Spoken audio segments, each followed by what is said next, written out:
Hello నమస్తే, నేను journalist Srinivas. ఈరోజు తెలంగాణ వార్తాపత్రికలో వచ్చిన వార్తల్ని విశ్లేషణ చేద్దాం. ముందుగా దిశ పేపర్లో వచ్చిన వార్తలను చూద్దాం.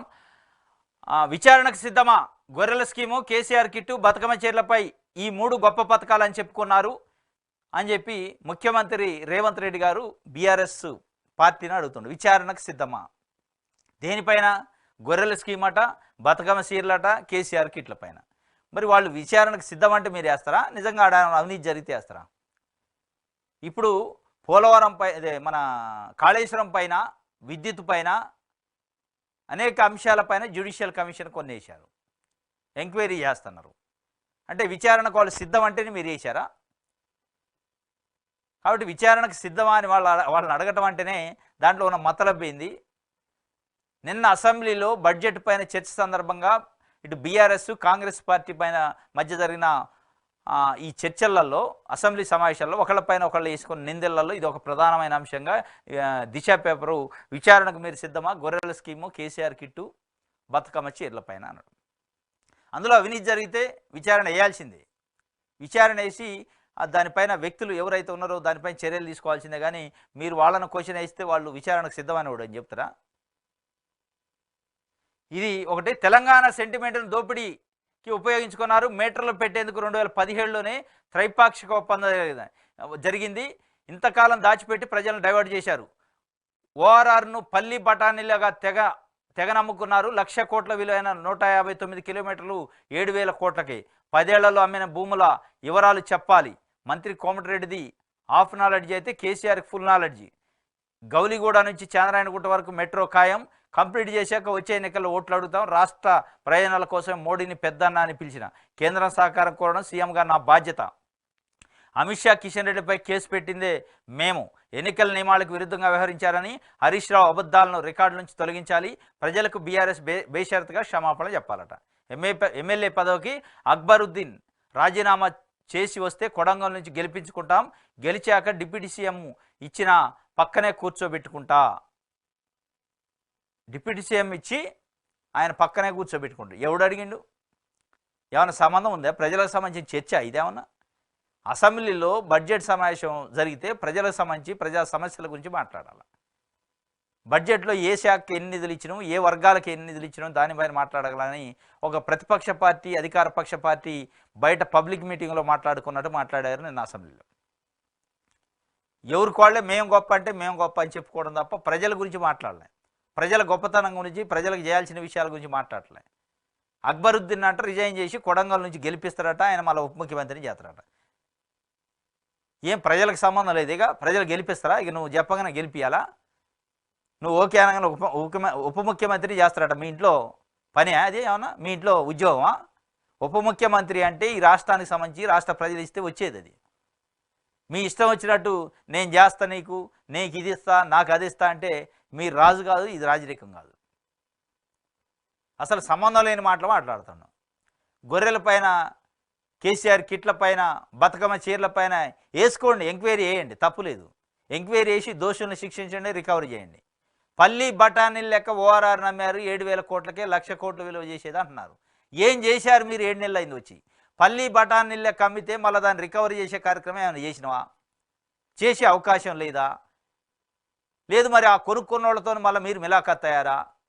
ఎందుకు మీరు పల్లి బఠానీలు లెక్క దాదాపు 159 కిలోమీటర్లు 1,00,000 కోట్ల విలువ ఉందట. అది దాన్ని 7,000 కోట్లకే పల్లి బఠానీలు లెక్క కేసీఆర్, కేటీఆర్ అప్పగించారు అంటున్నాను. ఎందుకు అప్పగించిన వాటిని రికవరీ చేయట్లే? మరి దానిపైన కూడా జ్యుడిషియల్ ఎంక్వైరీ చేసి దాన్ని ఎందుకు రికవరీ చేసే కార్యక్రమం చేయట్లే? చెయ్యరు కూడా. ఇది ప్రజల్ని ఎమోషనల్గా చెప్పడానికి, ప్రజల్ని రెచ్చగొట్టడానికి పనికొద్దు తప్ప ప్రజలకు ఒరిగేది ఏం లేదు. ఆయన అమ్మిండు, మీరు దానికి ఒత్తాసు పలుకుతారు భవిష్యత్తులో కూడా. ఇది జరుగుతుంది. ఏ స్కీమ్ పైన ఎంక్వైరీ చేసుకోండి. మేడిగడ్డ పిల్లలు కుంగిపోవడానికి కాంగ్రెస్ కుట్ర ఉంది. ఎన్నికలకు ముందే బ్యారేజ్ ఎందుకు అలా అవుతుంది? అది ఎన్డీఎస్ఏ రిపోర్టు కాదు, NDA report. BRS working president KTR. ఇక ఆయన చెప్తుండు, మీరేం విచారణకు సిద్ధం అంటే ఏనేం చెప్తుండే? వర్కింగ్ ప్రెసిడెంట్ బీఆర్ఎస్ కేటీఆర్ దేనికైనా సిద్ధం, ఏ ఎంక్వైరీ అయినా వేసుకోండి, కానీ ప్రజలకు మంచి చేయండి అంటున్నాడు. ఈ మేడిగడ్డ బ్యారేజీ ఎన్నికల ముందే కుంగటం, దీంట్లో కుట్ర ఉంది. అది ఎన్డీఎస్ఏ రిపోర్టు కాదు, ఎన్డీఏ రిపోర్టు అంటున్నాడు. వాస్తవం కూడా ఎన్డీఎస్ఏ వచ్చింది ఎన్నికల ముందు, ఇది కుంగింది, లోపం ఉందని చెప్పింది. మళ్ళీ 7-8 నెలలు అయింది, దానిపైన ఏం చేయాలనేది రిపోర్ట్ ఇవ్వట్లే. ఎందుకు ఇవ్వట్లే అనేది మతలబు తెలియట్లే. 7-8 నెలలు అయింది, వాటరే లేవు. జూలైలో వచ్చినాయి వర్షాలు. అంతకుముందు దానిపైన ఏం చేయాలనేది కనీసం ప్రత్యామ్నాయ ఏర్పాట్ల గురించి ఎన్డీఏసీ ఎందుకు చెప్పలే? 7 నెలలు టైం తీసుకొని. ఆ రోజు ఒక్కరోజు వచ్చి దీంట్లో లోపం ఉందని జస్ట్ ఇట్లా ఒక్క రోజులో చెప్పగలిగినప్పుడు దాని పూర్తి రిపోర్టు ఎందుకు ఇవ్వలేకపోయారు 8 నెలలు అవుతున్నా అనేది దాని వెనకున్న మతలబ్ ఏందో ప్రజలకి, తెలంగాణ ప్రజలకు తెలవాలి, తెలుసుకోవాలని చూస్తాను. ఒకటే రోజు వచ్చారు, ఎన్నికల ముందు వచ్చారు ప్రాజెక్టు దగ్గరికి, దీంట్లో లోపం ఉందని చెప్పిపోయారు. ఒక్క రోజులో లోపం ఉందని చెప్పగలిగినప్పుడు ఆ లోపానికి పరిష్కారం ఏందని చెప్పలేకపోతున్నారా 8 నెలల నుంచి? నిజంగా లోపం ఉందా, సృష్టించిన లోపం అది? ఇలా వరద పోతుంది, 10 లక్షల క్యూసెక్కుల నీళ్ళు కిందికి పోతున్నాయి, అదే మేడిగడ్డ నుంచి, అదే అన్నారం సుందిళ్ళ నుంచి. మరి ఎక్కడా కుంగలే, మీరు కుంగిద్ది అంటున్నారు. దాన్ని బూచిగా చూపించి ఇలా దాదాపు 29 రిజర్వాయర్లు ఉన్నాయి. కొండపోచం అయితేంది, మల్లన్న సాగర్ అయితేంది, వెల్లంపల్లి అయితేంది, ఎల్ఎండి అయితేంది, ఇట్లాంటి వాటిని నింపే కార్యక్రమం కూడా చేయట్లే. మొన్న కేటీఆర్ పోయి పరామర్శించిన తర్వాత బీఆర్ఎస్ ఎమ్మెల్యేల బృందం పరామర్శించి ఆయన అక్కడి నుంచి సవాల్ ఇచ్చినిండు. ఆగస్టు 2 కల్లా మీరు పంపులు ఆన్ చేసి నింపకపోతే మేమే 50,000 మంది రైతులతో వచ్చి నింపుతూ అంటే నిన్న ప్రభుత్వం కళ్ళు తెరిచి మోటార్లు ఆన్ చేసింది. ఇది జరుగుతుంది. ఎంక్వైరీ చేసినా మాకు సిద్ధమే అని చెప్తుంది. బతుకమ్మ చీరలపై కామెంట్స్కు సీఎం క్షమాపణ చెప్పాలి, ఆయన వ్యాఖ్యలు సరికాదు, వాటి రికార్డుల నుంచి తొలగించాలి. పాలమూరు వెనకబాటు కాంగ్రెసే కారణం, రాష్ట్రంలో దిశ లేని పాలన జరుగుతుంది. 100 రోజుల్లో 6 గ్యారెంటీల అమలు ఏమైంది? ఆ పార్టీ పెద్ద దోకా, సోనియమ్మను బదనాం చేశారు. ఎక్సైజ్ సొంకు 5,700 కోట్లు ఎలా పెరుగుతుంది? మద్యాన్ని ప్రోత్సహించి రాష్ట్రాన్ని బొందలగడ చేయొద్దు, మేము చేసిన అప్పుల గురించి చెప్పారు, సృష్టించిన ఆస్తుల వివరాలు ఎందుకు చెప్పలేదు? అసెంబ్లీలో సిద్దిపేట ఎమ్మెల్యే హరీష్ రావు చెప్పిండు. బతుకమ్మ చీరల పైన సీఎం కామెంట్ చేసినట్టు, ఆ కామెంట్స్కి క్షమాపణ చెప్పాలని కూడా చెప్తుండు. ఇంకా ఏనేం చెప్తుండు బండి సంజయ్, తెలంగాణకు పైసా ఇవ్వలేదనడం సిగ్గుచేటు, రాష్ట్ర బడ్జెట్లో 1,09,000 కోట్లు కేంద్రం నుంచి వచ్చినవే. బదనాం చేసేందుకు కేంద్రానికి వ్యతిరేకంగా అసెంబ్లీలో తీర్మానం, గ్యారెంటీలు అమలు చేయలేక ప్రజల దృష్టి మళ్లించేందుకే రాష్ట్ర పద్దులో ఆదాయానికి వ్యయానికి పొంతన కరువు, కేంద్ర హోంశాఖ సహాయ మంత్రి బండి సంజయ్ కుమార్ చెప్పిండు. తెలంగాణకు పైసా ఇవ్వలేదనడం సిగ్గుచేటు, ఇవ్వలేదనడం సిగ్గుచేటు కాదు, ఇవ్వకపోవటం సిగ్గుచేటు. తెలంగాణ అనే పదం బడ్జెట్లో లేదు, తెలంగాణకు ఒక పైసా కేటాయించలేదు, అది సిగ్గుచేటు. కేటాయించకపోవడం సిగ్గుచేటు, కేటాయించలేదు అని అడిగితే సిగ్గుచేటు కాదు, దాన్ని ప్రశ్న అంటారు, దాన్ని డిమాండ్ చేయడం అంటారు. ఇది మరి బండి సంజయ్ గారికి ఏడ కనపడదో 1,09,000 కోట్లు తెలంగాణ కేటాయించినట్టు కనపడదట. మరి మాకెవరికి కనపడలే. ఆ 1,09,000 కోట్లు ఏంది? రాష్ట్రం నుంచి వెళ్ళే ట్యాక్సులలో వాటా అది. దాన్ని మీరు నిధులని చూపిస్తే ఇక దానికంటే దౌర్భాగ్యం లేదు, దానికంటే సిగ్గుచేయట్లేదు. మీరు నిజంగా తెలంగాణకి రాష్ట్ర పునర్విభజన చట్టం ప్రకారం రావాల్సిన నిధులు ఏమైనా వచ్చి ఉంటే దాన్ని నిధులు అంటారు. తెలంగాణ కట్టిన జిఎస్టీలు, తెలంగాణ కట్టిన కస్టమ్స్, ఎక్సైజు, ఈ సుంకాలకి దాంట్లో వచ్చిన వాటాని అది నిధుల కింద చెప్పి 1,09,000 కోట్లు కేటాయించినట్టు చెప్తే అంతకంటే ఇక సిగ్గుమాలిన వ్యవహారం ఇంకోటి ఉండదు.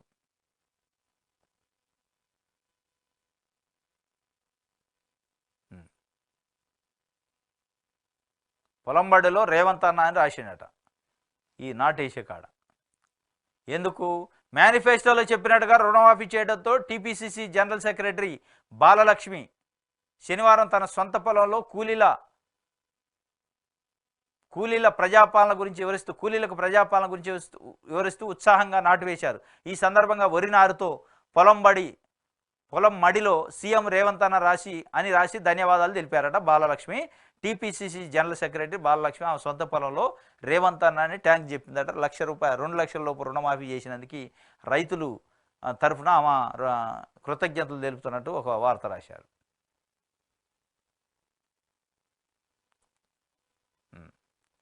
విచారణకు సిద్ధమా అని ఆయన అంటే దేనికైనా సిద్ధమని ఆయన అంటాడు.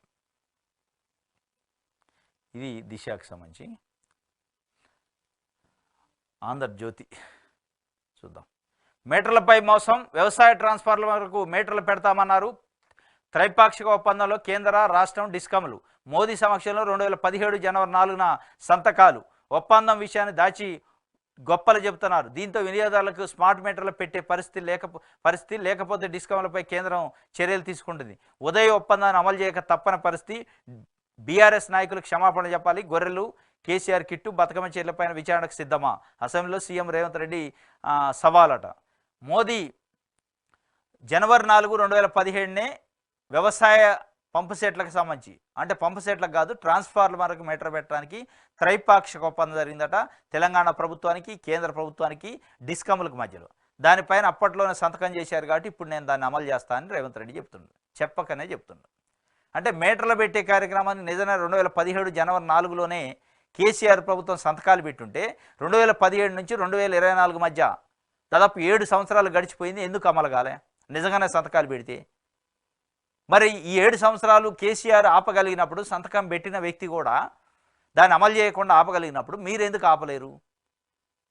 అంటే మీరు వచ్చాకనే మీటర్లు పెట్టే కార్యక్రమం ఎందుకు వస్తుంది? 2017 జనవరి 4 అని మీరే డేట్ మెన్షన్ చేశారు.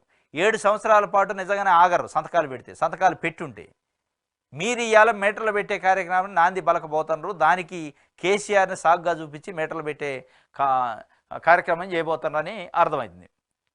ఇగో లేకపోతే డిస్కమ్లపై కేంద్రం చర్యలు తీసుకుంటుందట మీటర్లు పెట్టకపోతే. అంటే మేము మీటర్లు పెడతాం తొందరలోనని ముఖ్యమంత్రి చెప్తుండు. అంటే ఎందుకు అంటే కేసీఆర్ అప్పట్లో సంతకం పెట్టిండు కాబట్టి. కేసీఆర్ అప్పట్లో సంతకం పెడితే నువ్వెందుకు అమలు చేస్తాను అంటే సమాధానం లేదు. కేసీఆర్ ఎప్పుడో 2017 సంతకం పెడితే ఇప్పటిదాకా ఎందుకు అమలు కాలే నిజంగా సంతకం పెడితే అనేది పెద్ద ప్రశ్న తెలంగాణ ప్రజల ముందు ఉంది. మొత్తానికైతే రేవంత్ రెడ్డి వ్యవసాయ ట్రాన్స్ఫార్మర్లకు సంబంధించి మీటర్లు పెట్టబోతుండు అనేది స్పష్టంగా అసెంబ్లీలో చెప్పింది. అది తొందరలోనే రాబోతుంది. ఇన్ని రోజులు పెట్టడానికి కేంద్రం సాహసం చేయలే, ఇక్కడ ఉన్న రాష్ట్ర ప్రభుత్వం సహకరించలే. ఇప్పుడు సహకరించే అవకాశం ఉన్నట్టుంది. ఇది ఒక వార్త. రాష్ట్ర గవర్నర్గా జిష్ణుదేవ్ వర్మ ఉత్తర్వులు విడుదల చేసిన Rashtrapati Bhavan in charge governor CP Radhakrishnan మహారాష్ట్రకు జిష్ణుదేవ్ త్రిపుర మాజీ ఉప ముఖ్యమంత్రి, బ్యాడ్మింటన్ సంఘం అధ్యక్షుడిగా గాను సేవలు, రాజకుటుంబం నేపథ్యం, అయోధ్య ఉద్యమంలో పాత్ర, దేశవ్యాప్తంగా 6 రాష్ట్రాల కొత్త గవర్నర్లు. దేశవ్యాప్తంగా 6 రాష్ట్రాల కొత్త గవర్నర్లు నియమించారట. త్రిపుర రాష్ట్రానికి చెందిన జిష్ణుదేవ్ వర్మ నియమించారు. ఆయన అయోధ్య ఉద్యమంలో పాల్గొన్నట, రాజకుటుంబం, బ్యాడ్మింటన్ సంఘానికి అధ్యక్షుడిగా పనిచేసినట, త్రిపుర ఉప ముఖ్యమంత్రిగా పనిచేసిన, అంటే బీజేపీ పార్టీకి సంబంధించిన వ్యక్తి అన్నట్టు. ఆయన్ని జిష్ణుదేవ్ని ఇప్పటివరకు ఉన్న గవర్నర్ ఇన్ఛార్జ్ గవర్నర్ సిపి రాధాకృష్ణన్ని మహారాష్ట్ర గవర్నర్గా పంపారు. ఇది ఒక వార్త ఇచ్చారు. కాంగ్రెస్ ఇచ్చింది గాడిద గుడ్డే. కాంగ్రెస్కి 4 ఎమ్మెల్యేలను ఇచ్చిన రంగారెడ్డి జిల్లాకి ఏమి ఇచ్చారన్న అంటూ ప్రశ్న. గాడిద గుడ్డు అంటూ బీజేపీ ఫ్లెక్సీలు. లోక్సభ ఎన్నికల సమయంలోనూ సీఎం నినాదాన్ని ఇప్పుడు అందుకున్న బీజేపీ. కేంద్ర బడ్జెట్పై సీఎం రేవంత్ రెడ్డి, కేంద్ర మంత్రి కిషన్ రెడ్డి మాటల యుద్ధం. కాంగ్రెస్ ఇచ్చింది గాడిద గుడ్డే అని కిషన్ రెడ్డి చెప్తుండ్రు. మరి మీరు ఇచ్చింది ఏంది? రంగారెడ్డి జిల్లాకి 4 ఎమ్మెల్యేలను ఇస్తే గాడిద గుడ్డు ఇచ్చింది కాంగ్రెస్ అని ఫ్లెక్సీలు పెట్టిందట బీజేపీ. కాంగ్రెస్ కూడా ఎన్నికల ముందు కేంద్రం పైన ఇదే ఫ్లెక్సీలు పెట్టింది, గాడిద గుడ్డు ఇచ్చింది కేంద్రం అని. మీరు ఫ్లెక్సీలు పెట్టారు. ఈ ఫ్లెక్సీలతోనే కడుపు నిండదు. మీరు కాంగ్రెస్ గాడిద గుడ్డు ఇస్తే మీరేమి గాడిద గుడ్డు ఇచ్చారు? మరి మీరు అదే ఇచ్చారు కదా కేంద్రం నుంచి. ₹1 లేదు. మీరు ఒకళ్ళకొకళ్ళు ఈ విమర్శలకు తప్ప ప్రజలకు ఒరిగేది ఏం లేదు. ఇదేం క్రమశిక్షణ? విద్యార్థులు జుట్టు పెంచారని అడ్డదిడ్డంగా కత్తిరించిన ఉపాధ్యాయులు, తల్లిదండ్రుల ఆందోళన. టీచర్ సస్పెన్షన్ అంట. ఖమ్మం జిల్లా పేరువంచలో ఘటనట. క్రమశిక్షణ పేరుతో ఓ ఉపాధ్యాయురాలు హద్దు మీరు ప్రవర్తించారు. విద్యార్థులు జుట్టు పెంచారని ఆగ్రహించిన ఆమె తరగతి గదుల నుంచి వారిని బయటకు తీసుకొచ్చి ఒకరి తర్వాత ఒకరు జుట్టును అడ్డదిడ్డంగా కత్తిరించారు. దీంతో విద్యార్థుల తల్లిదండ్రులు ఆందోళన దిగ్గా సదరు ఉపాధ్యాయురాలను జిల్లా విద్యాశాఖ అధికారి సస్పెండ్ చేశారు. ఖమ్మం జిల్లా కల్లూరు మండలంలోని పేరువంచ ప్రభుత్వ ఉన్నత పాఠశాలలో శనివారం చోటు చేసుకుంది. దిగుమర్తి శిరీష పేరువంచ స్కూల్లో ఇంగ్లీష్ టీచర్గా పనిచేస్తుందట. ఇంగ్లీష్ టీచరు పేరువంచ ఖమ్మం జిల్లా కల్లూరు మండలం. అడ్డదిడ్డంగా కట్ చేసిందట. జుట్టు పెంచుకొని పిల్లలు వచ్చారని చెప్పి ఆమె బయటికి తీసుకొచ్చి కత్తెర పెట్టి మంగళోళ్ళు చేసే పని ఆమె చేసింది. బార్బర్ చేయాల్సిన పని టీచర్ చేసింది. నువ్వు చేయాల్సింది పాఠాలు చెప్పాలా? నిజంగానే జుట్లు పెంచారు, ఇండిసిప్లిన్గా ఉన్నట్టే తల్లిదండ్రులు పిలవాలి, చెప్పాలి, కౌన్సిలింగ్ ఇవ్వాలి అవసరమైతే. మీరెవరు కట్ చేయడానికి అని చెప్పి డిఓ సస్పెండ్ చేసి పడేసింది. ఈ కొంతమంది శృతి మించి చేస్తారు. శిరీష ఇంగ్లీష్ టీచర్ ఆమె. మరి ఆమె ఏమి ఉద్దేశంతో చేసింది? కట్ చేసింది, అలా కట్ చేసింది. కనీసం బార్బర్ని పిలిచి మంచిగా శుద్ధంగా కటింగ్ చేయించినా ఏం కాకపోవు, సస్పెండ్ కాకపోవు. అడ్డగోలుగా ఆమె కత్తెర తీసుకొని బార్బర్ పని టీచర్ చేసింది. బార్బర్ పని బార్బర్ చేయాలి, టీచర్ పని టీచర్ చేయాలి. పాఠాలు చెప్పాల్సినవా జుట్టు గొరిగితే ఏముంటుంది? జుట్టు కొరిగేటోడు జుట్టు కొరగాల, పాఠాలు చెప్పేటోడు పాఠాలు చెప్పాలా. నీ వృత్తి పాఠాలు చెప్పడం. నువ్వు అది వదిలిపెట్టి జుట్టు గొత్తిరితే నీ ఉద్యోగం గతిరించేవాళ్ళు. ఇది అత్యుత్సాహం ప్రదర్శించాడు. పాపం 10 మంది పిల్లల్ని అడ్డగోలుగా జుట్టు ఎట్టబడితే అట్ట కట్ చేసిందని సస్పెండ్ చేసి పడేశారు. ఇది విచిత్రంగా ఉంది. జుట్టు కటింగ్కి సస్పెండ్ కావటం అంటే. సాక్షి చూద్దాం. సభలో కరెంటు మంట, విద్యుత్ అంశంపై అధికార విపక్షాల ఆరోపణలు ప్రత్యారోపణలు. సీఎం రేవంత్ ఎవరో తెచ్చిన ఏదో కాగితాన్ని పట్టుకొని మాట్లాడుతున్నారు అని హరీష్ రావు చెప్పిండు. తొందరపడి మాట్లాడితే సీఎం కుర్చీ గౌరవం తగ్గుతుంది. పాత మీటర్లను స్మార్ట్గా మార్చడానికి మేము ఒప్పుకున్నాం. వ్యవసాయ మోటార్లకు మీటర్లు పెట్టడం కాదు. కేంద్రం పెట్టిన రూల్స్ను ఒప్పుకోబోవని కేసీఆర్ సభలోనే ప్రకటించారు. 30,000 కోట్ల రుణ సేకరణ అవకాశాలను వదులుకున్నాం. విద్యుత్ సంస్థలు ప్రైవేటీకరణ కాకుండా చర్యలు తీసుకున్నామని వెళ్ళాయి. దానిపైన ముఖ్యమంత్రి ఏం చెబుతుండు? బీఆర్ఎస్ ప్రభుత్వం 2017లోనే స్మార్ట్ మీటర్లు బిగిస్తామంటే కేంద్రంతో ఒప్పందం చేసుకుందన్న సీఎం రేవంత్. 2017లో తెలంగాణ విద్యుత్ సంస్థలను కేంద్రానికి అప్పజెప్పింది. ఎన్నికల్లో రైతులు దెబ్బతీశారని తెలిసి దాచిపెట్టింది. అది ఇప్పుడు రాష్ట్ర డిస్కంలకు గుదిబండగా మారింది. మీటర్ల బిగింపు ఒప్పందంపై బీఆర్ఎస్ నేతలు క్షమాపణ చెప్పాలని డిమాండు. నాటి ఒప్పంద పత్రాలను సభ ముందుంచిన సీఎంపై బీఆర్ఎస్ ఎమ్మెల్యేలు విమర్శలు సరికాదు అని బట్టి చెప్పిండు. ఇప్పుడు ఆయన ఒప్పందం చేసుకుండు కేసీఆర్ అని మీరు చెప్తున్నారు. మీరేం చేస్తున్నారు? ఆ ఒప్పందాన్ని ఏమన్నా పక్కకు పెట్టే కార్యక్రమం చేసే దమ్ము కానీ ధైర్యం కానీ గట్స్ ఉన్నాయా? 2017లో ఒప్పందం చేసుకుంటే ఇంతవరకు మోటార్ల బిగింపు కార్యక్రమం తెలంగాణ లేదు అంటే కేసీఆర్ గొప్పతనం మీదగా ఆపగలిగిండుగా. మరి మీరు ఆ ఒప్పందం నుంచి బయటికి రండి. మీరు ఒక రాష్ట్ర ప్రభుత్వంగా ఒప్పందం నుంచి బయటికి రండి. మీరు ప్రతిపక్షంలో మోడీ మెడలు ఉంచుతాం, కేంద్రం పైన యుద్ధం ప్రకటించండి, మీటర్లకు వ్యతిరేకం అంటారు కదా. ఆ వ్యతిరేకంగా మీకు ఇవాళ రాష్ట్రం ప్రభుత్వమే అధికారం మీ చేతిలో ఉంది. మీరు చేయండి. మేము ఒప్పందానికి ఒక రాష్ట్ర ప్రభుత్వంగా ఒప్పుకోవట్లేదు మేము అని మీరేం చెబుతున్నారు? డిస్కమర్కు ప్రమాదం అంటున్నారు. అంటే మీరు ఒప్పుకుంటున్నారు ఇండైరెక్ట్గా. మీటర్లు పెట్టడానికి మీరు కూడా సుముఖంగానే ఉన్నారు. కేసీఆర్ సంతకం పెడితే మీరు దాన్ని అమలు చేస్తున్నారు. కేసీఆర్ సంతకం పెట్టి దాన్ని అమలు చేయకుండా ఆపగలిగిండు. కానీ మీరు దాన్ని అమలు చేసి కేంద్రం చేతిలో పెట్టే కార్యక్రమం చేస్తున్నారు. నిజంగానే అది చేయకపోతే మీరు పదే దాన్ని ఎందుకు అంటున్నారు? ఎస్, బీఆర్ఎస్ పార్టీ సంతకం పెట్టింది. ఆ సంతకానికి విరుద్ధంగా మేము కేంద్రంతో యుద్ధం చేస్తాం, ఉద్యమం చేస్తాం అడగండి, మాట్లాడండి. ఎందుకు అనలేకపోతున్నారు?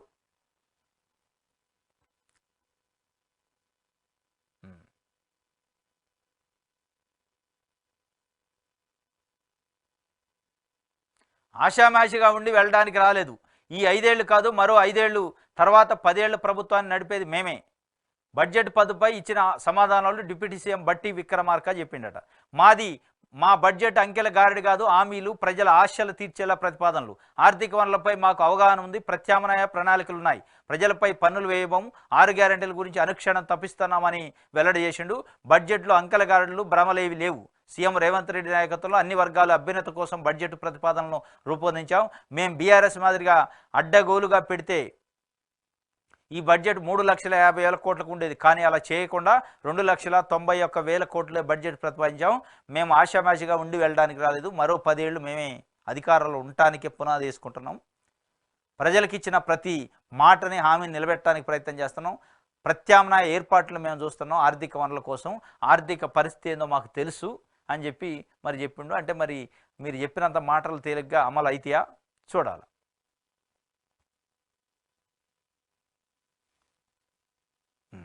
గల్లీకో బెల్ట్ షాప్ పెడతారా? బడ్జెట్పై శాసనసభలో మాజీ మంత్రి హరీష్ రావు పైరు. ఎక్సైజ్ ఆదాయం 7,000 కోట్లు పెరుగుతుందని నిలదీత. 7,000 కోట్లు పెరిగిందట. గల్లీకో బెల్ట్ షాపులు. ఇదే ముఖ్యమంత్రి రేవంత్ రెడ్డి గారు ప్రతిపక్ష నాయకుడు, ప్రతిపక్ష పార్టీలో ఉన్నప్పుడు, ప్రతిపక్ష పార్టీకి అధ్యక్షుడిగా ఉన్నప్పుడు, పిసిసి అధ్యక్షుడిగా ఉన్నప్పుడు గంగావా అని ఒక సోషల్ మీడియా ఇన్ఫ్లుయెన్సర్ ఆమె ఇంటికి వెళ్ళి ఏం చెప్పిండు? బెల్ట్ షాపులు విచ్చలవిడైనాయి. నేను ఒక ఊరు పోయినా, ఆరూరు రమేష్ అని ఎమ్మెల్యేకి సంబంధించిన ఆయన సొంత గ్రామం పోతే 29 వార్డులు ఉంటే 29 బెల్ట్ షాపులు ఉన్నాయి. ఈపులు బగలగొట్టి బెల్ట్ షాపులు మూసేపిస్తాం మేము అధికారంలోకి వస్తాను. ఎవరు ఈపులు పగిలిని, ఎన్ని బెల్ట్ షాపులు మూశారు. ఇంకా బెల్ట్ షాపులు పెరిగినాయట. ఆదాయం 7,000 కోట్లు పెరిగిద్దట. ఎక్సైజ్ అంటే మీరు బెల్ట్ షాపులు పెంచినట్ట తగ్గించినట్ట. మీరు ఇదే ప్రతిపక్షంలో ఉన్నప్పుడు మీ నోటితో అని చెప్పారు బెల్ట్ షాపుల వల్ల కుటుంబాలు ఆగమవుతున్నాయి, ఈపులు పగలగొట్టైనా బెల్ట్ షాపును మూసేపిస్తాం మేము వచ్చాక అన్నాం. ఏది ఒక బెల్ట్ షాప్ మూసారా? ముయ్యకపోగా ఇంకా పెరిగినాయి. ఇది మీ కాంగ్రెస్ పార్టీకి సంబంధించిన మీరు ఇచ్చిన హామీకి సంబంధించి తొంగలో దొక్కే కార్యక్రమం. బెల్ట్ షాపుల వల్ల వాస్తవంగా కుటుంబాలు ఆగమవుతున్నాయి. దానిపైన మీరు చర్యలు తీసుకునే సాహసం చేయరు. ఎందుకంటే మీకు ఆదాయం కావాలి. ప్రజలు తాగితేనే మీకు ఆదాయం ఉంది. తాగండి, తోగండి, ఆదాయాన్ని ఇవ్వండి అని చెప్పి ఒక నినాదం ప్రభుత్వాలు తీసుకుంటున్నాయి. ఎంత ఎక్కువ దాగించగలిగితే అంత ఎక్కువ దాగించండి అని ఎక్సైజ్ అధికారులకు కూడా టార్గెట్ పెడతారు. ప్రజలతో ఎందుకు మందు ఎక్కువ దాగించట్లే, మీరు ఎందుకు సేల్స్ ఎక్కువ కావట్లేదని అధికారులకు టార్గెట్ పెట్టే పరిస్థితి ఇవాళ ప్రభుత్వాలలో ఉంది. మళ్ళీ నీతులు చెప్తారు ప్రతిపక్షంలో ఉన్నప్పుడు. ఇక ఆయన కూడా చెప్తుండు, హరీష్ రావు ఆర్థిక శాఖ మంత్రికి పనిచేసిండు. ఏం చెప్తుండు, గల్లీకో బెల్ట్ షాప్ పెడతారా, మరి నువ్వు పెట్టింది నువ్వు అదే, ఆయన అదే, ఎవడు ఏడిచినా అదే. ప్రజల రక్తాన్ని దాగే కార్యక్రమాలు చేస్తుంది ప్రభుత్వాలు. అది నువ్వు పెట్టినా బెల్ట్ షాపులో పెట్టినా ఆయన ఇంకో 4 అదనం పెంచుతారేమో. అంతేగాని తేడా ఏం లేదు, దొందే. కాబట్టి ఏదైతే ముఖ్యమంత్రి రేవంత్ రెడ్డి గారు అధికారంలోకి రాకముందు ఈపులు బగలగొట్టి బెల్ట్ షాపులు మూసేపిస్తా, బెల్ట్ షాప్ అనేది కనపడదా అని చెప్పిండో అది అమలు చేసి చూపిస్తే మీ నీతి నిజాయితీ నిలబడ్డట్టు.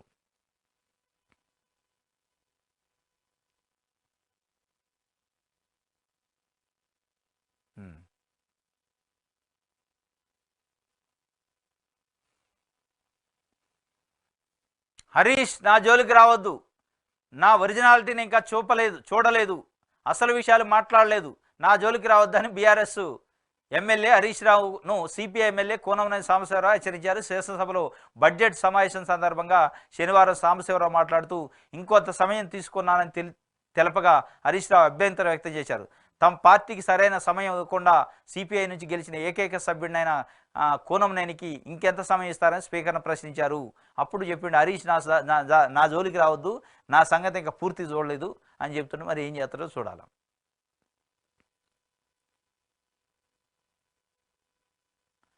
ఈయన బాధ ఏంది, అమిత్ షాపై కేసు ఎత్తేసారట, నా పైన ఎందుకు ఎత్తేయలేదు అని అక్బరుద్దీన్ అడుగుతున్నాం.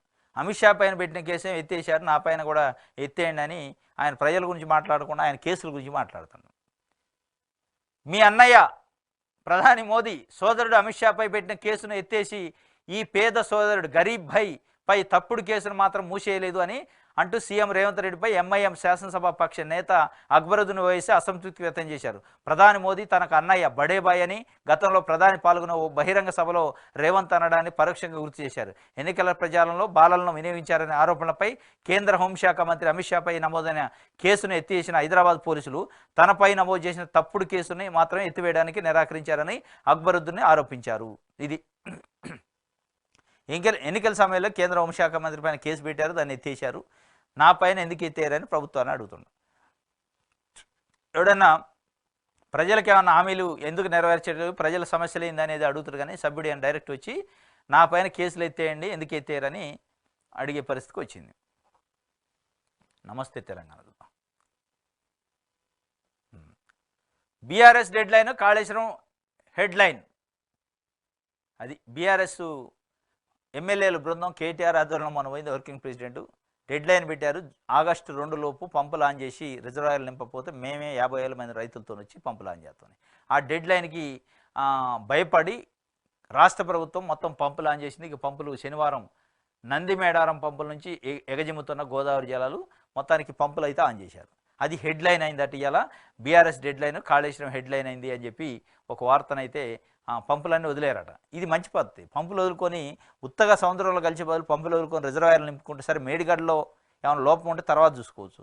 పైకి పంపు చేసి రిజర్వాయర్లు అయితే గట్టిగా ఉన్నాయిగా, రిజర్వాయర్లు మొత్తం నింపి పెట్టుకుంటే ఒక 2 పంటలకు పుష్కలంగా నీళ్ళు ఉంటాయి. ఇది ఇప్పటికీ ప్రభుత్వం కళ్ళు తెరిచినట్టుంది.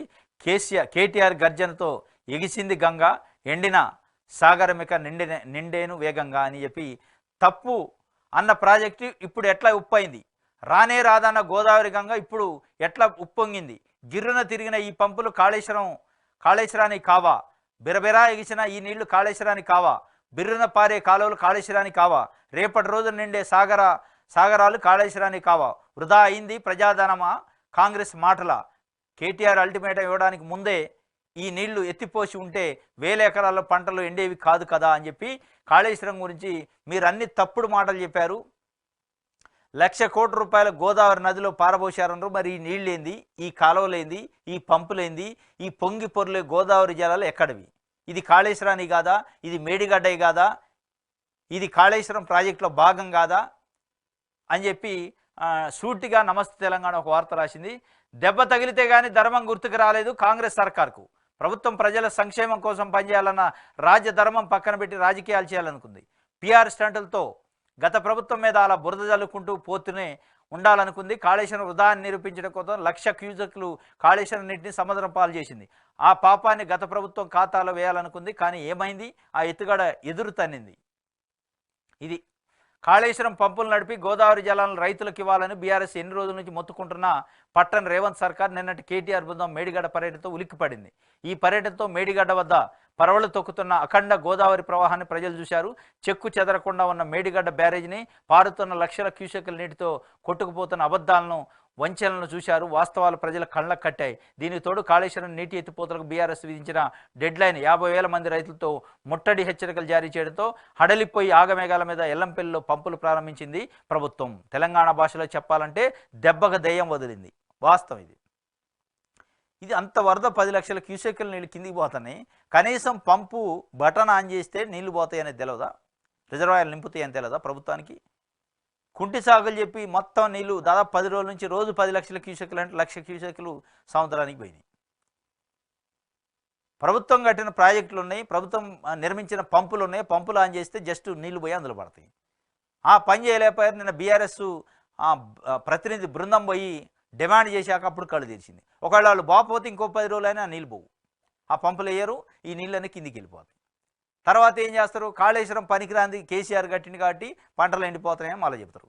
మీ రాజకీయ పబ్బం కోసం, మీ రాజకీయ పట్టుదల కోసం రైతులను వేధించి రైతుల పంటలను ఎండబెట్టే కార్యక్రమం ప్రభుత్వం చేయబోతుంది అనేది ఇది ఒక ఉదాహరణ. ఎందుకంటే ఆన్ చేయగానే మంచిగా ఉప్పొంగుతున్నాయి నీళ్ళు, గోదావరి నీళ్ళు మంచి ప్రాజెక్టులలో రిజర్వాయర్లలోకి వస్తున్నాయి. సింపుల్ లాజిక్ కదా.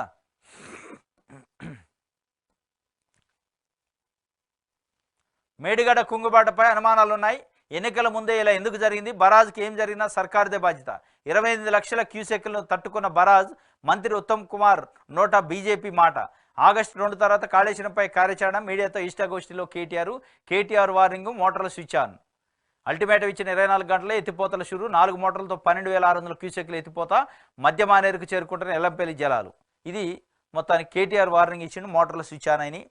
అదేవిధంగా మేడిగడ్డ కుంగుబాటు పైన కూడా అనుమానాలు ఉన్నాయట. మరి అనుమానాలపైన ఏం మాట్లాడతారో చూడాలి. ఏం అనుమానాలు ఏందనేది. మొత్తానికైతే ఈ మేడిగడ్డ ఇష్యూని, కాళేశ్వరం ఇష్యూని, నీళ్లు గోదావరిలో నీళ్ళని పంపు చేసే ఇష్యూని బీఆర్ఎస్ పార్టీ అద్భుతంగా వాడుకునే అవకాశం ఉంది. ప్రజల్లోకి అయితే తీసుకెళ్తుంది. కాళేశ్వరం ప్రాజెక్టు తప్పు కాదు, కరెక్టే అని చెప్పే కార్యక్రమం. కాళేశ్వరం ప్రాజెక్టు వల్ల ఉపయోగాలు ఉన్నాయి. కాళేశ్వరం ప్రాజెక్టు వల్ల తెలంగాణలో 1 కోటి ఎకరాలు మాగాణి కాబోతుందని చెప్పే ప్రయత్నం అయితే బీఆర్ఎస్ పార్టీ చేయబోతుంది. మళ్ళీ ఆగస్టు 2 తర్వాత కూడా దీనిపైన కార్యాచరణ ఉంటుందట. మొత్తానికైతే నీళ్ల పేరుతోనే రైతుల దగ్గరికి వెళ్ళే కార్యక్రమం బీఆర్ఎస్ పార్టీ చేయబోతుంది. మరి కాంగ్రెస్ పార్టీ దీని కౌంటర్ ఎట్లేస్తో చూడాలి.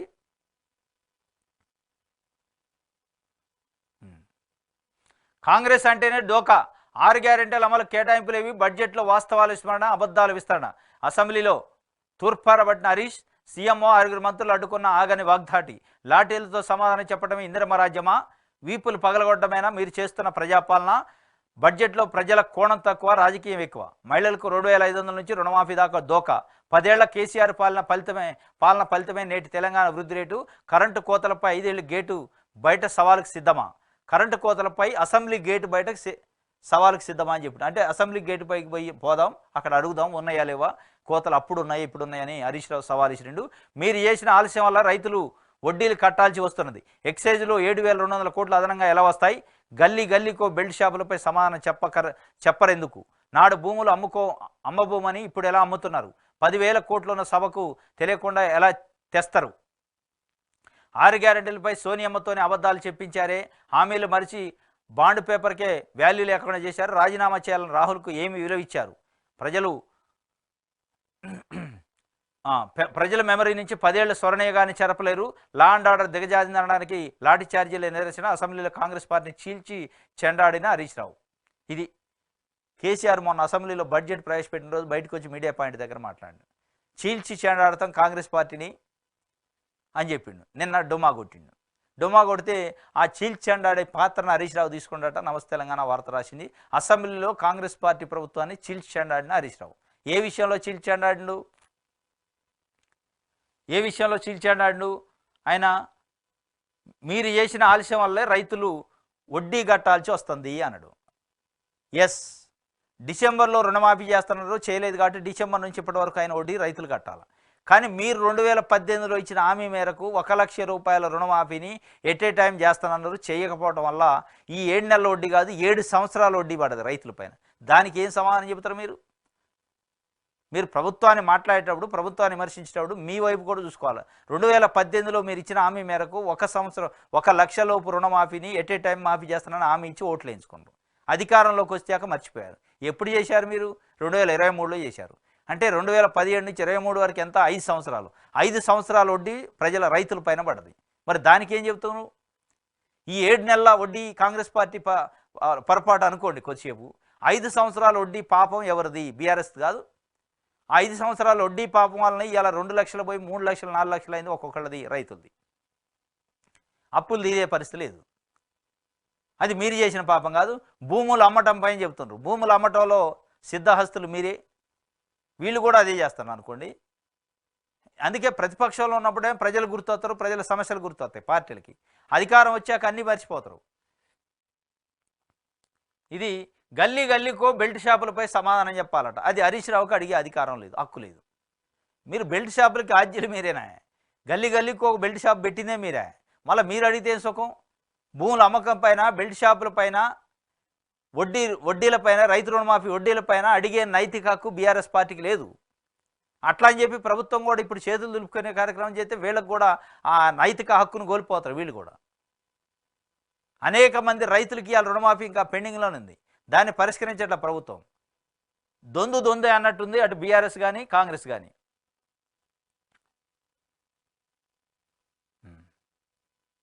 ఇది ఒక వార్త.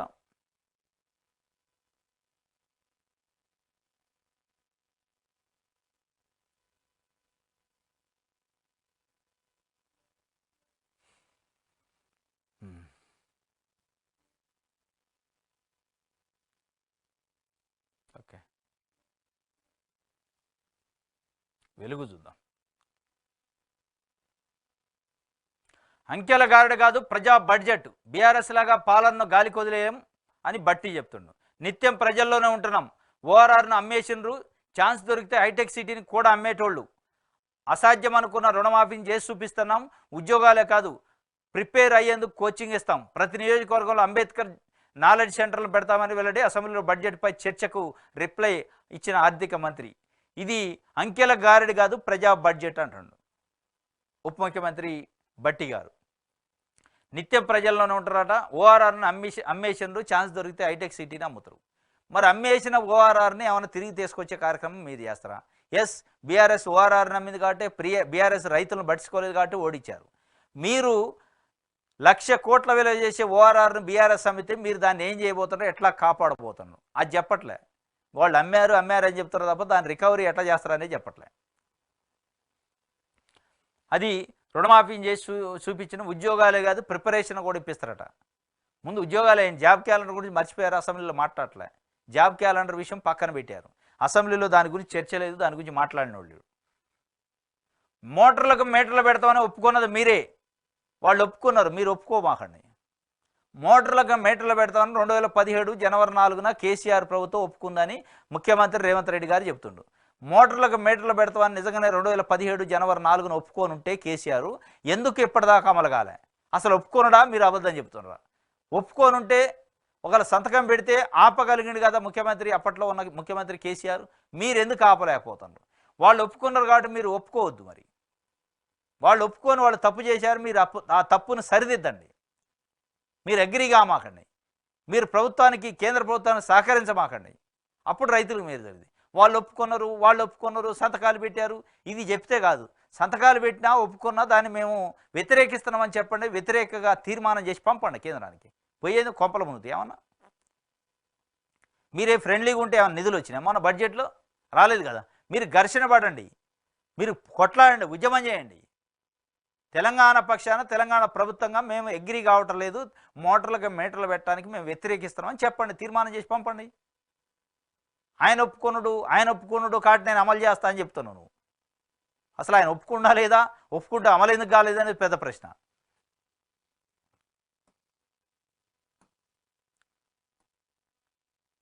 చీల్చి చెండాడతానని అసెంబ్లీకి డుమా కొట్టిండు. ఒక్కరోజు మురిపెంగా కేసీఆర్ తీరు.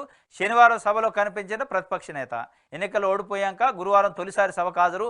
ఆయన మాటలు విని ఇక రెగ్యులర్గా వస్తారనుకున్న బీఆర్ఎస్ నేతలు. తీరా అసెంబ్లీకి రాని గులాబీ బాసు అధికార పక్షానికి సమాధానం చెప్పలేక ఇబ్బంది పడ్డ హరీష్ రావు. ఇది చీల్చి చెండాడుతున్నాడు. ఆ మాట అనకపోయినా పోయా, బయటకు వచ్చి చీల్చి చెండాడుతున్నాడు. చీల్చి చెండాడేటోడు అసెంబ్లీకి రావాలి కానీ పాముదులు పడితే చీల్చి చెండాడుతూ అనేది తెలంగాణ సమాజం అడుగుతుంది. అంటే మీకు అధికారం ఉంటేనే అసెంబ్లీకి వస్తారు, అధికారం ఉంటేనే మాట్లాడతారు అనే పద్ధతిలో ఉంది తప్ప కేంద్రంలో కేంద్రం ప్రవేశపెట్టిన బడ్జెట్లో తెలంగాణకు అన్యాయం జరిగింది, తెలంగాణ అనే పదం పెట్టలేదు అనేది స్పష్టంగా తెలంగాణ సమాజానికి అర్థమైంది. అసంతృప్తితోనే ఉన్నారు.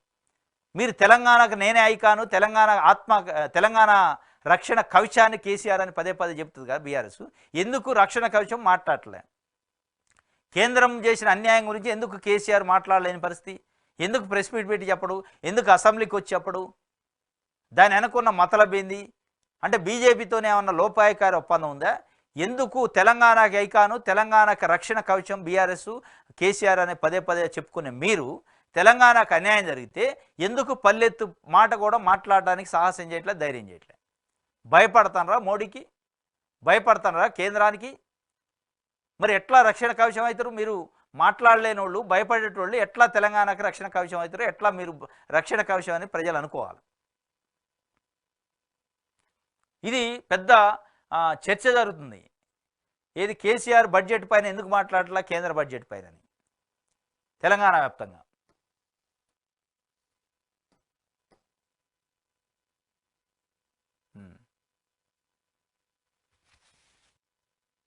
ఇది వెలుగుకు సంబంధించి ఈనాడు చూద్దాం.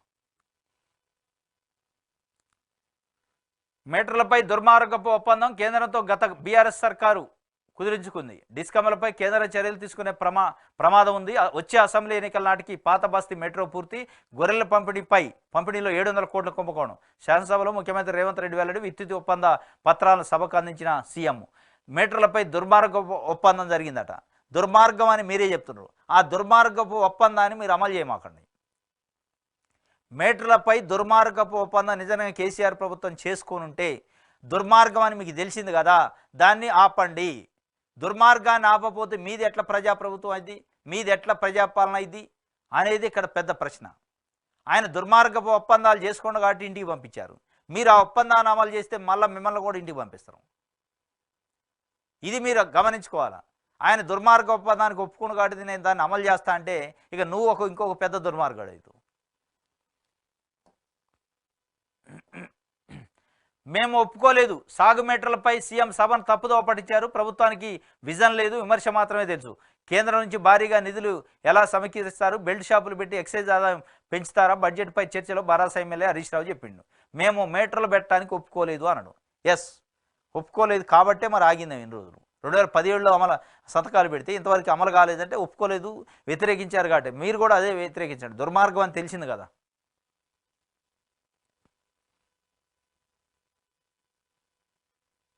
ఇది ఈనాడుకు సంబంధించి. ఇది ఈరోజు తెలంగాణ వార్తాపత్రికలో వచ్చిన వార్తలకు సంబంధించిన విశ్లేషణ. రేపు తాజా వార్తలతో